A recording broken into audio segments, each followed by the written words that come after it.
My name is Pete Rawls. I am one of the co-owners of Bailey, or Bailey owns me, I think.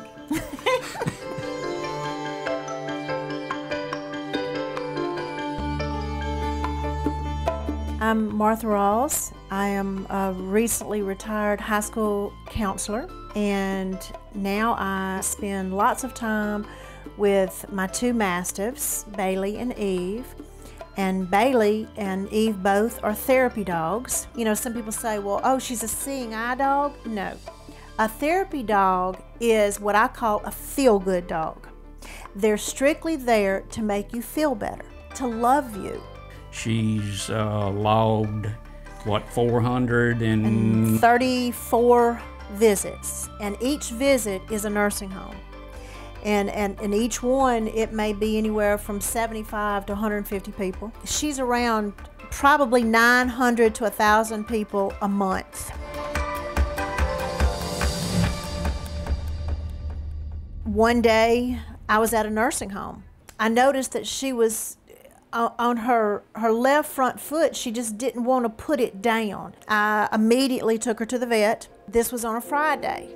He x-rayed it and he told us, he said, I don't think this looks good. I found a spot that I'm not real happy with, and he says, I just don't think this looks good. He says, but I'm going to refer it to a specialist and see, you know, exactly, you know, what we've got here. So the next day, he called us on a Saturday, and he said, you know, we've got bone cancer. And he said, you know, I want you at the Louisiana Veterinary Referral Clinic next week. And he made an appointment for us.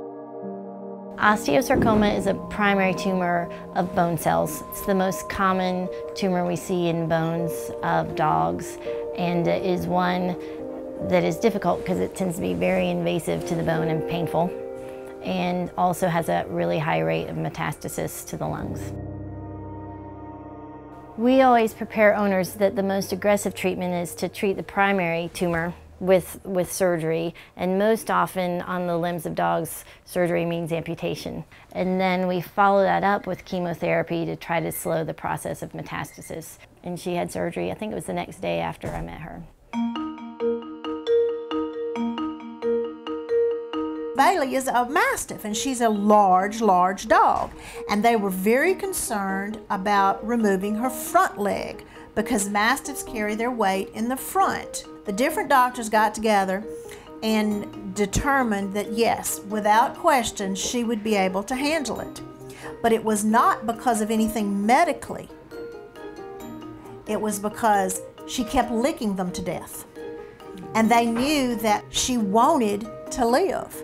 She was very full of life, and I'm not ready to go yet. You know, I've still got jobs to do. With Bailey's amputation, she did well after surgery, but she was actually fairly slow to get back to normal function.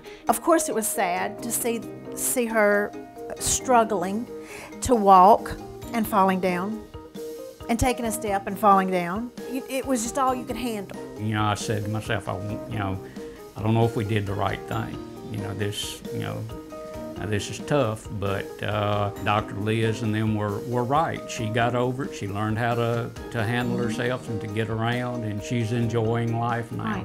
I don't think she slows down a bit. She can run, she can play. Instead of climbing on the couch 1 foot at a time, we now just jump and lunge on the couch. There's nothing she can't do. We have many amazing owners that come to us, especially in oncology, and the Rawls are just amongst the highest on our list as far as that goes. They're so dedicated. Whenever I ask them, well, you know, what do you think? Are you able to do this? She always says the same thing. She says, I will do whatever you think is best. I believe with all my heart that Liz Kirguson is a gift from God to Bailey, because Bailey has literally depended upon her for life. We both firmly believe if it wasn't for her, we would not have Bailey. Having given us 9 months, and we're already finishing 19 months, it says a lot, you know, for the doctors.